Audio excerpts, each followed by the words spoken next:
vous. Quand il marche, les frères, c'est mauvais. Dès que tu fais une petite erreur, c'est tout le monde qui sera au courant. Pourquoi? Parce qu'ils cherchent ils sont en train de nous copier chaque jour. Il faut qu'ils copient ce que nous faisons chaque jour. C'est pourquoi chaque fois que nous faisons une erreur, chaque fois que vous faites une erreur, ils sont au courant. Vous allez vous demander, mais ils ont su ça comment? Non, ils ne faisaient que nous suivre. Amen. Amen. Veillons à ce que nous faisons pour plaire à notre Seigneur. Parce que quand nous plaisons à Dieu, Dieu descend et nous bénit. Quand nous plaisons à Dieu, Dieu déverse ses bénédictions sur nous. Vous voulez prospérer, agissez juste. Amen. Amen. Amen. Dans le respect au paragraphe 112. Combien je pourrais témoigner des heures durant de ce que je vis pendant ma vie, de ce que je vis dans les autres pays et dans les autres parties du monde, des choses qui sont arrivées. Mais je vais m'abstenir. Il suffit que vous compreniez ce que j'essaie de vous dire. C'est que vous devez respecter cela. Je vis des jeunes gens, dans les réunions, rire et se moquer. Donc il y a les gens qui viennent à l'église, quand le pasteur prêche, il rit et il se moque. Il faut maintenant vivre ça. Il y a des gens qui font ça comme ça. D'accord, quelqu'un, il voit un frère entrer, par exemple, qu'il est mal habillé, selon sa possibilité, lui il rit dans l'église. Amen. Amen. C'est un peu calme là. Amen. Je disais, dans l'église, bon en fait, je voulais seulement vous parler ce soir ici, entre frères. J'ai voulu parler entre frères. Toute la nuit, j'ai cherché sur quoi prêcher, mais j'ai voulu seulement parler entre frères. Parce que quand je suis arrivé à 5 heures, j'ai dit que non, il faut seulement que je parle à mes frères. Comme ça, Dieu va toucher une seule personne. Amen. Amen. Et puis nous remercions vraiment les révérends pour nous avoir accordé cette opportunité de vous parler. C'est un peu ça. Je vous aime beaucoup. Amen. Il y a les gens qui viennent à l'église, ils sont à l'église là-bas, ils voient un frère qui est entré, ou bien une sœur qui est entrée, en plein culte. Ils commencent à se moquer de la sœur, ou bien du frère. Pourquoi? Parce que le frère ne s'est pas bien habillé, peut-être. Bien, pourquoi? Parce qu'ils font ça dans l'église. Or, nous disons toujours que Dieu est présent ici. Amen. Amen. Donc, quand tu entres ici, devant Dieu, tu dois recevoir quelque chose. Maintenant, attendez-vous que quand vous venez ici, vous commencez à vous moquer de quelqu'un dans sa présence. Vous allez recevoir quoi? La malédiction, bien sûr. C'est pourquoi vous ne pouvez pas vous attendre à venir devant Dieu et rentrer tel que vous étiez venu. Non. Dès que vous venez devant Dieu, vous rentrez soit maudit, soit béni. Amen. C'est pourquoi votre attitude devant Dieu doit être correcte selon sa parole. Quand on dit vous ne devez même pas chuchoter à l'oreille dans l'église, ça veut dire donc vous devez avoir un plein respect à l'église. Amen. Yeah. Dès que les gens, j'étais quelque part là aussi. Tu dis à quelqu'un, viens t'asseoir ici. Mais excusez, vous savez, quand vous agissez mal aujourd'hui, il se peut que vous n'allez pas voir ce qui va vous arriver aujourd'hui. Même après 30 ans, 20 ans, vous allez vous retrouver dans des situations un peu difficiles. Vous allez vous demander comment je suis arrivé, ceci m'est arrivé, mais vous ne savez pas ce que vous avez déjà fait dans le passé. Amen. Amen. J'ai dit à quelqu'un de t'asseoir ici, la personne m'appelle à côté, m'appelle dehors. Il me dit, toi tu connais la force de l'enfant. Toi tu es encore célibataire, tu me dis moi de m'asseoir là-bas. Moi je peux m'asseoir là-bas. J'ai dit, mais on est arrivé là-bas comment? Dieu voulait seulement mettre l'ordre pour que chacun, les gens qui vont venir en retard puissent savoir c'était la place. Mais c'était grave. Amen. Amen. Tout ce que nous faisons aujourd'hui là, si c'est mal, Dieu prend seulement note. Amen. Il ne peut pas te bénir aujourd'hui. Il ne peut pas te bénir demain, mais là un jour il va te bénir. Yeah. Maintenant, il faut. Je ne suis pas prophète. Peut-être le pasteur est prophète, mais moi je ne suis pas prophète. Pour te dire que ce que tu es en train de traverser ici, c'est le résultat de cet acte-là. Je ne peux pas te dire ça. Mais le prophète lui peut te dire ça. Amen. Mais quand ça t'arrive, il faut dire non. Comme ça m'est arrivé comme ça, c'est parce que j'avais fait quoi? Tu sondes toi-même ta vie. Amen. Parce que j'avais manqué le respect à un serviteur de Dieu. Parce que j'avais manqué le respect à terre. Parce que si tu es parvenu à découvrir la raison pour laquelle tu es dans cette situation-là, tu peux avoir la solution. Mais si tu ne découvres pas cela, c'est ouais. Amen. Amen. Faut maintenant dire, j'étais quelque part dans des réunions, mais je vais m'abstenir. Il suffit de respecter. J'ai vu des jeunes gens dans les réunions rire et se moquer, mais moins de 24 heures plus tard, ça c'est Frère Branham qui a vu. Nous disons Amen. Moins de 24 heures plus tard, vous les retrouvez écrasés dans la rue. Ils se sont seulement ri dans les réunions. Ils se sont moqués dans les réunions. Peut-être les prédicateurs parlaient mauvais français, tu vois. Les prédicateurs d'aujourd'hui, c'est seulement ça. Il faut maintenant dire, en moins de 24 heures, il a été écrasé. Amen. Amen. J'ai vu des jeunes gens présents aux réunions une certaine année, à un certain endroit. Et lorsque je suis retourné, peut-être 6 mois plus tard, pratiquement tous étaient partis, ou tués, ou frappés d'une maladie quelconque. C'est vrai, vous devez respecter cela. Ces gens-là ont posé des actes. Quels actes? Ils étaient à l'église, c'est moqué quand on prêchait. Quand on chantait, c'est moqué.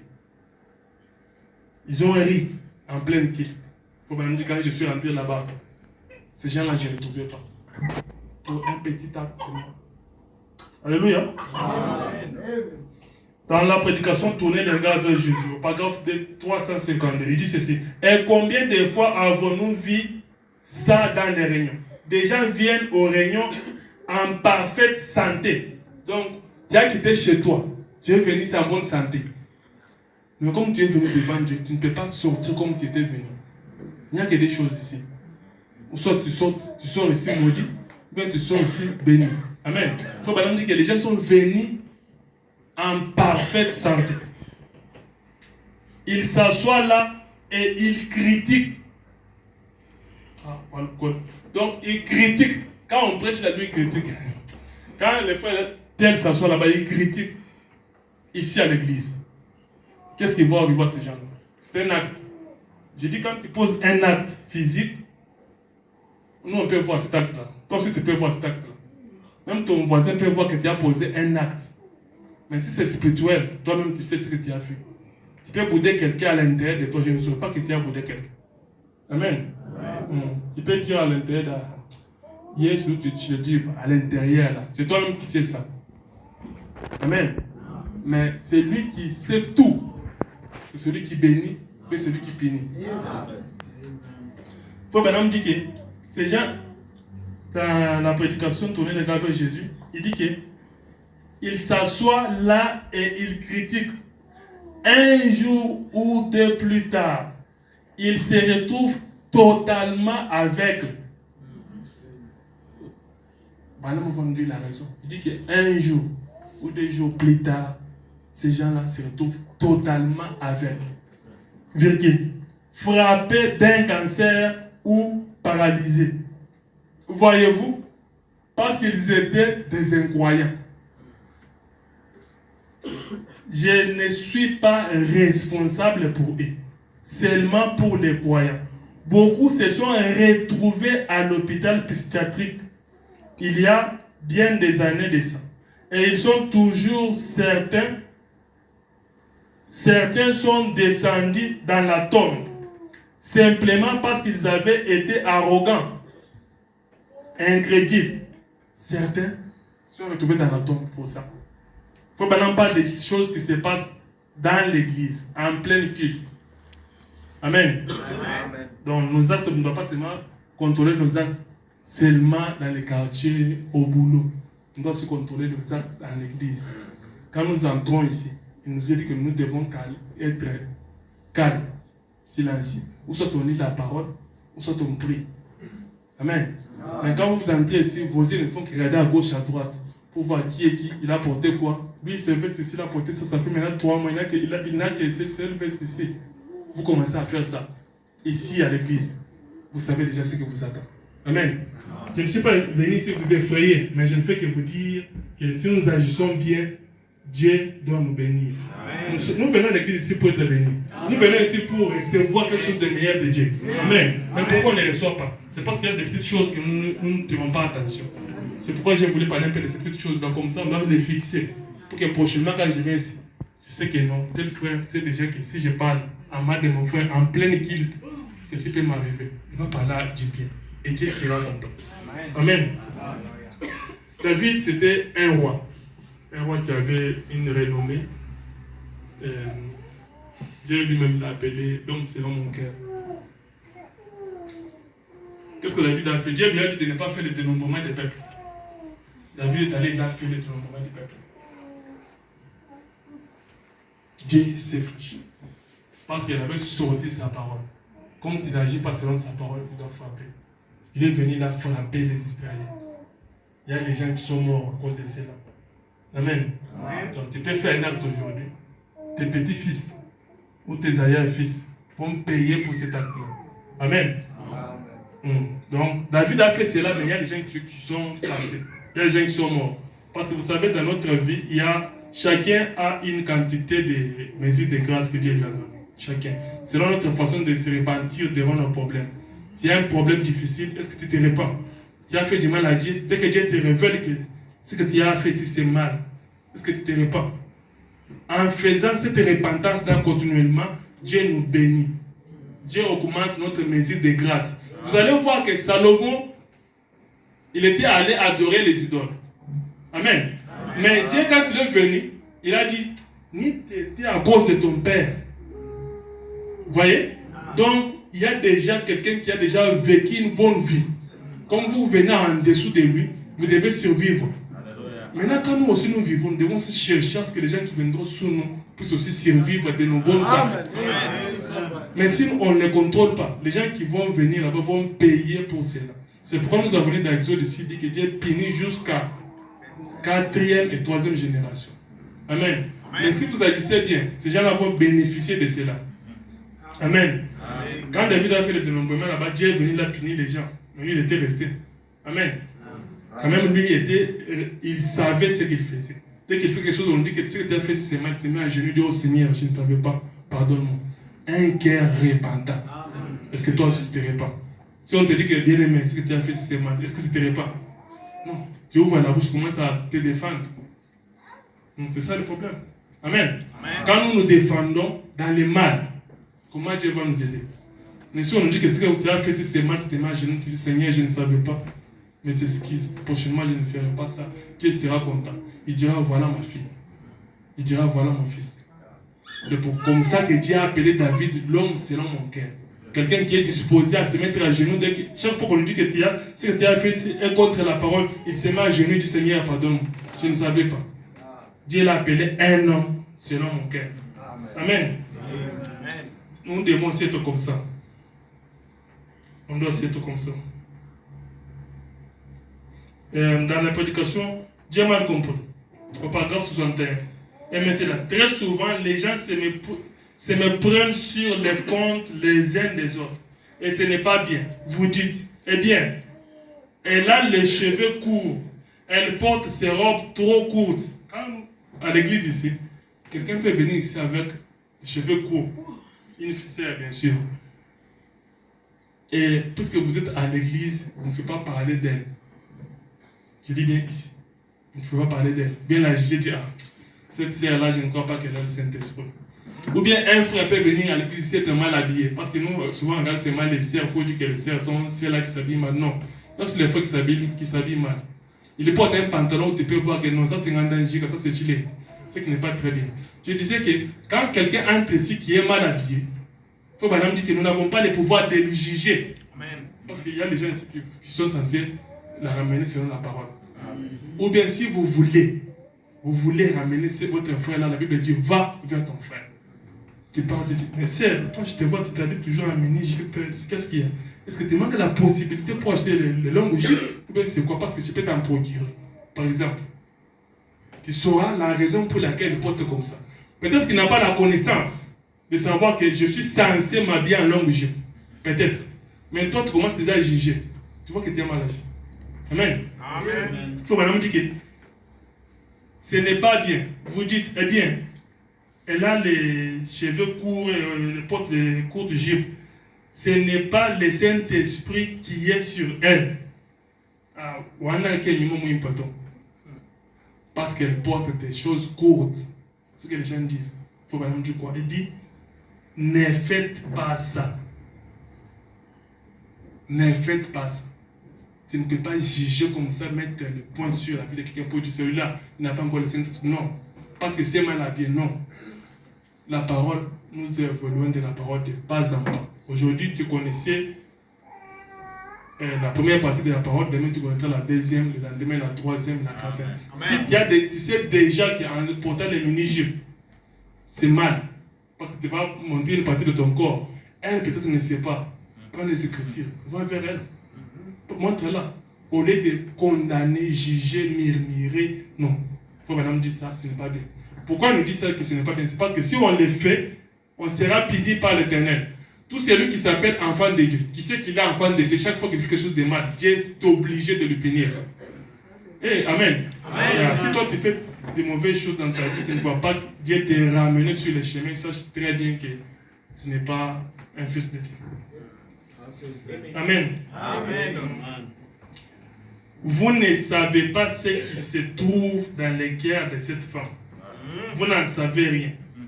Vous savez que le Saint-Esprit la ferait se conduire un peu mieux. Ça peut être vrai. Vous savez que si elle avait le Saint-Esprit, elle pouvait se conduire mieux. Vous savez. Mais ne jugez pas directement. Cherchez peut-être à savoir. C'est quoi le problème? Cherchez. Mais je vais vous dire, pour ce qui est de vous et moi, laissons à Dieu les soins d'en juger. Amen. Et vous et moi, prions seulement pour cette personne-là. Que Dieu lui montre la lumière. La lumière, c'est la parole. Quand tu connais déjà la parole, c'est que la parole n'aime pas que tu puisses porter les jupes courtes, bien sûr. Quand tu vois quelqu'un qui a porté, tu peux aussi apporter la lumière. Au lieu de commencer à critiquer, tu prends le téléphone, tu appelles la sœur telle, le frère tel, là, tu vois celui-là, et non, je ne crois pas qu'il a le Saint-Esprit. Regarde ce qu'il a fait, regarde ce qu'il a fait. Mais la Bible nous dit, va vers ton frère. Mais on ne fait pas ça. Est-ce qu'on fait ça? On appelle quelqu'un d'autre, et tu vois celui-là, tu vois celui-là, et puis on s'attend que Dieu puisse nous bénir. Il va nous bénir sur base de quoi? Sur base de quoi Dieu doit nous bénir? Amen. Amen. Tu vois quelqu'un à l'église, il vient seulement avec un seul habit, ça fait 1 mois, 2 mois, 23 mois. Quand on sort là-bas, à la porte là-bas, au lieu que tu lui serres la main très bien, un poignet de main chaud, maintenant tu lui salues comme quelqu'un. Peut-être celui qui prie pour les pasteurs. Cette personne qui est néglige là. Peut-être c'est lui qui prie pour les pasteurs. Maintenant tu le prends pour un rien. Il faut madame dire que dans tout mon ministère, que le Seigneur vous bénisse vraiment. Amen. Je disais, il faut madame dire que dans tout mon ministère, il y avait des personnes qui priaient pour moi, des sœurs dans l'église.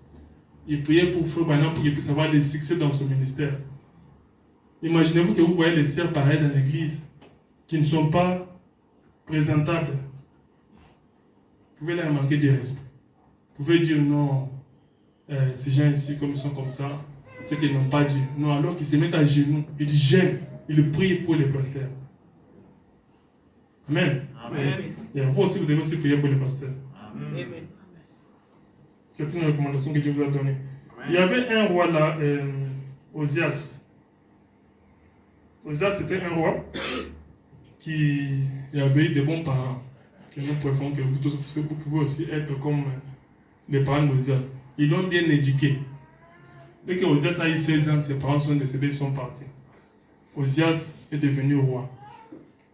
Quand il est devenu roi, il ne s'est pas soucié à remplir la poche. Il s'est soucié premièrement à faire la volonté de Dieu. C'était quoi? D'abord restaurer l'autel de Dieu et autre chose. Amen. Une fois que Dieu a vu que son temps sur la terre était fini, Dieu a envoyé les prophètes pour Dieu, va lui dire qu'il ne se prépare dans autant de jours, il va mourir. Amen. Osias est allé à genoux pour rappeler à Dieu ce que lui faisait pour Dieu.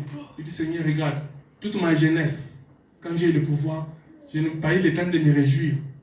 J'ai d'abord pensé à agir juste selon ta parole. Plaire d'abord à toi, mon Dieu. Pour cet acte-là, je veux vivre. Dieu a envoyé son prophète pour dire, voir le Dieu qui va vivre. Remarquez pourquoi? Parce qu'il ne s'est pas glorifié pour dire, il n'y a que moi qui fais ça. À l'église, là, il n'y a que moi qui fais ça. Tout ce que vous voyez là, c'est moi. Il ne s'est pas glorifié comme ça. Il était calme. Bouche bée. Quand il a prié Dieu en présentant à Dieu ce qu'il a fait, Dieu l'a béni. Amen. Il y avait un frère là qui est déjà parti aux États-Unis. Et je connais, je vais vous donner son témoignage. C'est un fois où on parlait avec lui, on passait avec lui, quand on venait à peine d'arriver ici. Et il m'a dit, ma vie est trop difficile, mon frère, je ne me retrouve pas. Je compte rentrer au Congo. J'ai dit, non, mon frère, on doit se battre, ça va aller. Mais cherche à faire quelque chose pour Dieu. Comme ça, Dieu se souviendra de ça et peut te bénir pour ça. Amen. Le frère là est allé, je ne savais pas. Il est allé faire une chaire comme ça pour l'église. Et puis en bas ici, il y avait un habit qu'on met ici. On met un habit sur là, mis les pinces ici. C'était un habit ici en bas. Il avait écrit une lettre en bas là-bas pour dire Seigneur, je fais ça pour t'honorer, pour que tu puisses bénir ma vie. Il a mis ça en bas là-bas. Je ne savais pas. Bon, moi, j'avais seulement donné un petit conseil. Qu'est-ce qui s'est passé après 2 ans, le frère achetait un billet, il a acheté des choses comme ça. Il a une maison. Et puis, il a voulu partir aux États-Unis. Je dis, mon frère, mais c'est comment? Il me dit, non, c'est ça que tu m'avais dit là. C'est moi qui avais acheté cette chair-là. Et puis, j'avais écrit une lettre là-bas pour dire que, Dieu, j'ai fait ceci, j'ai dépensé toutes mes économies pour te faire cette chair-ci. Pour que tu puisses me bénir. Je ne le dirai à personne. J'ai dit, non, ce que tu dis là, je ne crois pas. Il dit, non, tu peux aller vérifier, la chair encore là-bas. Tu peux ouvrir là-bas et voir, il y a une autre là-bas. Amen. Donc, ce frère-là a agi pour plaire à Dieu. Et Dieu était obligé de lui bénir. Amen. Nous disons que les choses sont difficiles, mais est-ce que nous agissons bien? Amen. Amen. La femme sunamite voyait un serviteur de Dieu passer chaque jour devant sa porte pour aller prêcher là-bas. Elle voyait Élie descendre, passer pour aller prêcher. Elle est allée voir son mari et dit, chérie, je préfère qu'on puisse donner l'autre côté d'ici à cet homme de Dieu ici.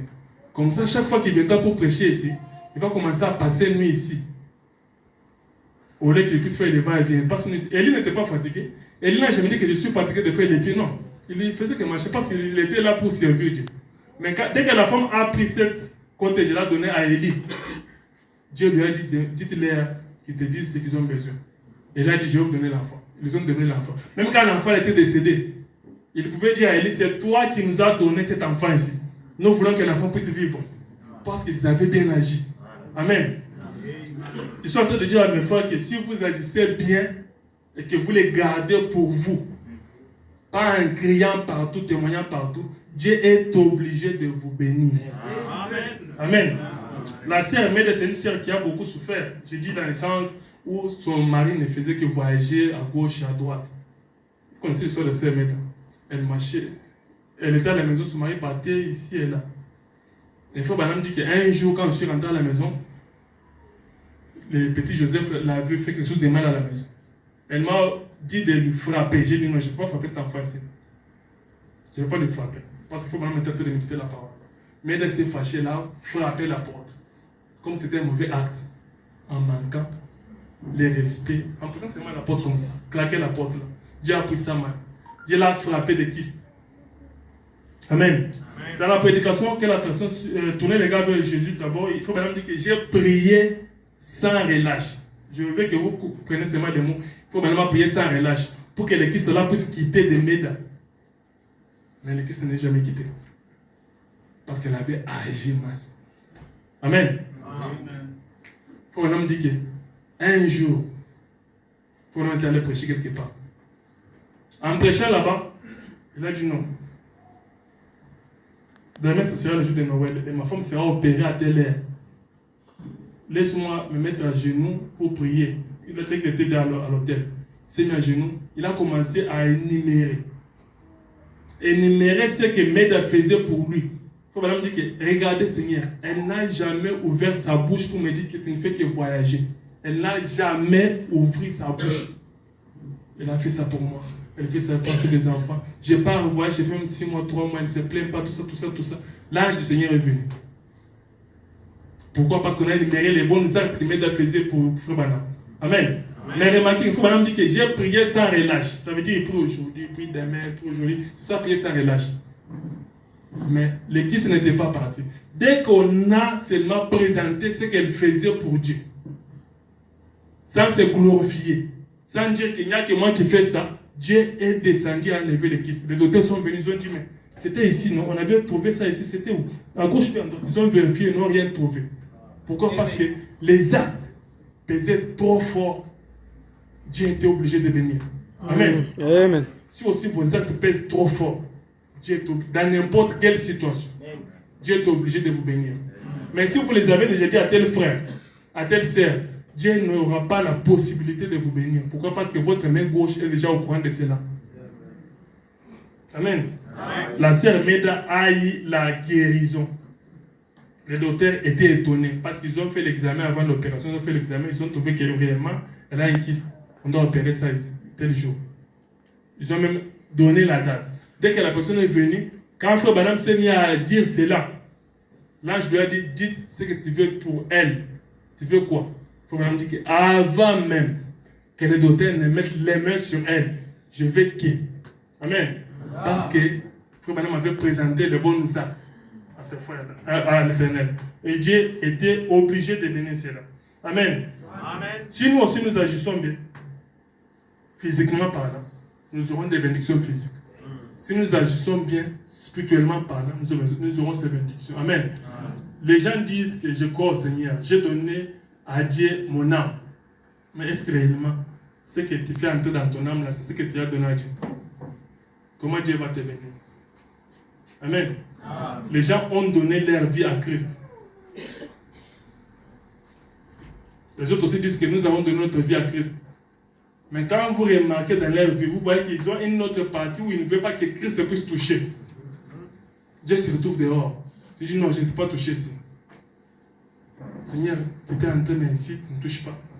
Je te donne toute ma vie, mais pour ça, laisse-moi seulement finir avec ça. Seigneur, tu peux tout faire dans ma vie, mais ça, laisse-moi seulement finir avec ça. Dieu ne saura pas t'aider. Amen. Amen. Veillons à nos actes. De sorte que quand nous prenons la décision de donner notre vie à Christ, de se faire baptiser, de recevoir le Saint-Esprit pour le suivre, que nous puissions recevoir les bénédictions de cela. Parce que tu ne peux pas perdre quelque chose quand tu donnes ta vie à Christ. Tu ne peux pas. Maintenant, nous marchons dans l'inquiétude. Pourquoi? Parce que nous n'avons pas donné notre vie complète à Christ. Nous avons prétendu donner notre vie à Christ. Mais en réalité, on ne l'a rien donné. Amen. Agissons juste pour finir juste comme a dit Frère Branham. Amen. Amen. Quand nous agissons juste, le Seigneur est obligé de nous bénir selon sa parole. Parce que Frère Branham dit que Dieu est derrière sa parole. Que le Seigneur vous bénisse. Amen.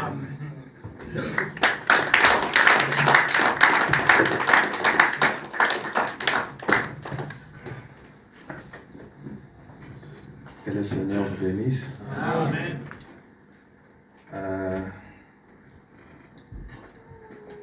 Ça semble simple, hein? Ça semble simple, mais personnellement, j'ai ça comme envie de me faire pleurer. Maintenant, me dit dans cette prédication un paradoxe. Paragraphe 67, il dit, c'est là que nous commettons notre erreur. Nous voulons toujours faire quelque chose de grand. Peut-être n'étions-nous pas destinés à faire quelque chose de grand. Peut-être que ce sont les petites choses que nous négligeons qui nous font souffrir. Amen. Il dit encore ici, je pense, pourquoi la petite Bethléem de 1958, paragraphe 37. Branham dit 38, mais vous savez, je suis si content que dans la Bible, même les tout petits détails ont une grande importance. Je crois que c'est Jésus qui a dit ceci. Vous négligez 3 points, ou plutôt, vous faites ce qui est plus important dans la loi, Mais vous négligez les petites choses. Ce sont parfois les petites choses qui tiennent les grandes choses ensemble. Mais tout considérer, les grands rouages s'engrainent exactement comme Dieu l'a voulu. Et ailleurs, Frère Branham me dit, ce sont les petites choses que nous on néglige qui comptent. Vous savez, quand le pasteur David a commencé à parler, bon, j'étais comme quelqu'un stupéfait là. Je l'ai dit comme une confession à moi-même. J'ai dit, bon, mais il prêche comme bon, c'est seulement un bon conseil. Hein? Mais quand plus il avançait, amen, à un moment donné, je sentais moi-même la culpabilité et d'avoir pensé comme ça. Et j'ai commencé à sentir la profondeur de ce qu'il est en train de dire. Ça paraît trop petit. Amen. Mais c'est grand. Laissez-moi vous dire ça. Et tout ce que moi je peux vous dire ce soir, c'est que nous sommes devenus tellement habitués aux choses. Amen. Que il y a certaines petites choses qui sont devenues tellement ordinaires que nous ne savons même pas. Donc, c'est devenu une habitude. Voilà où nous perdons les buts. Voilà où nous manquons notre coche. Amen. Amen. Vous savez, Frère Branham parle du vieux loup de la mer. Amen. Un certain grand monsieur qui était né le long de la mer. Il était devenu tellement habitué à la mer que toute la beauté de la mer ne lui disait rien. Un jour, un jeune poète, il a entendu parler de la mer. Il quittait la ville pour venir visiter la mer. Il avait entendu parler des grosses vagues et de tout sur la mer. Et chemin faisant, il croise les vieux loups. Petit, tu pars où? Non. J'ai entendu parler de la mer. Je pars voir la mer. Mais petit, qu'est-ce qu'il y a à la mer? Il n'y a rien là-bas. Moi, je suis né à la mer. Amen. Mes frères et sœurs, ce que nous venons d'entendre, ça nous amène seulement à nous mettre à genoux. Amen. Laissez-moi vous dire, même moi, je me sens tellement coupable que on s'est tellement habitué. Peut-être on voit des grandes choses, et des petites choses nous passent par-dessus tête, et cela nous fait manquer la bénédiction. Amen. Nous sommes tellement habitués à des grandes choses que critiquer c'est devenu tellement petit que on critique aisément là, c'est devenu une habitude. Alors que nous péchons, Dieu nous punit pour ça. Amen. Et quelle meilleure parole de la fin. Amen. Chaque chose que nous faisons pour Dieu, Dieu regarde.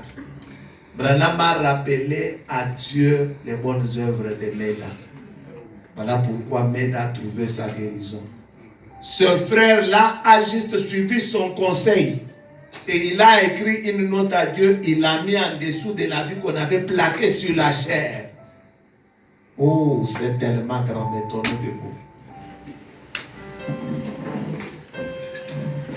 Tout ce que nous pouvons dire à Dieu ce soir, si vous revenez en vous-même pour considérer la petitesse de ces petites choses que nous négligeons, chacun va réajuster sa position et dire à Dieu, Seigneur, aide-moi.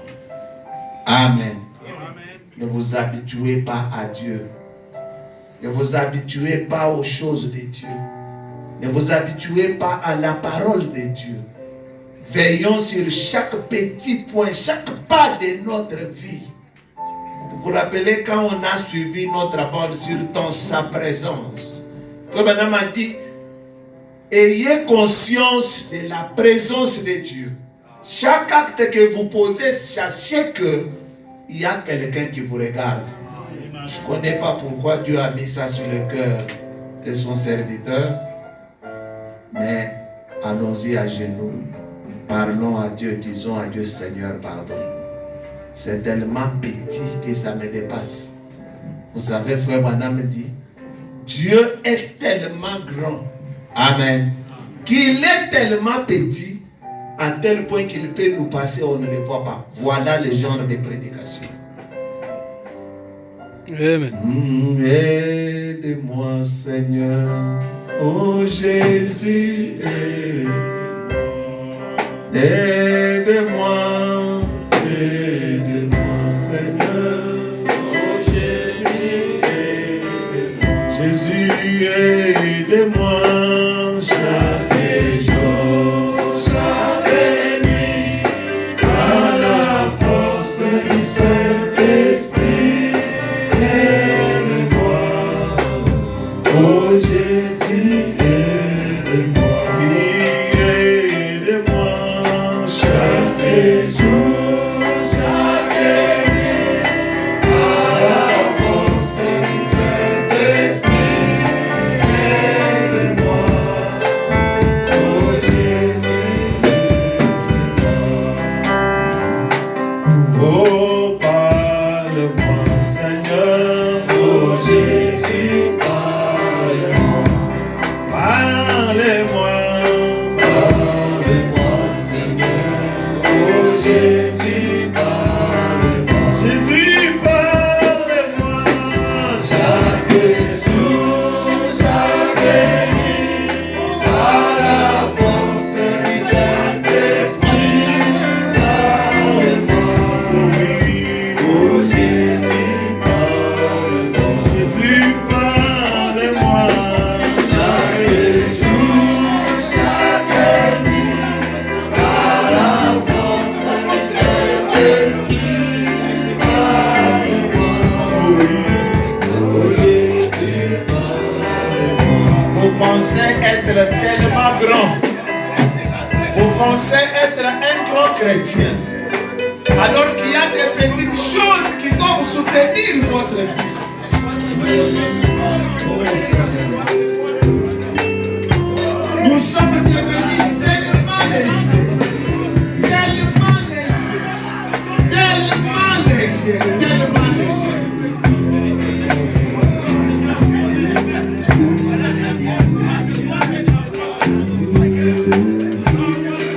Oh, sauvez-moi.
Que Dieu réagisse dans notre façon de parler. Agissez juste, c'est votre devoir envers Dieu. Pensez juste, c'est votre devoir envers vous-même. Alors vous êtes obligés de finir juste. Combien nous sommes, comme saisis par l'amnésie, que nous voyons des grandes choses, mais oublions les petites choses qui tiennent la chaîne de notre vie.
Dieu notre Père,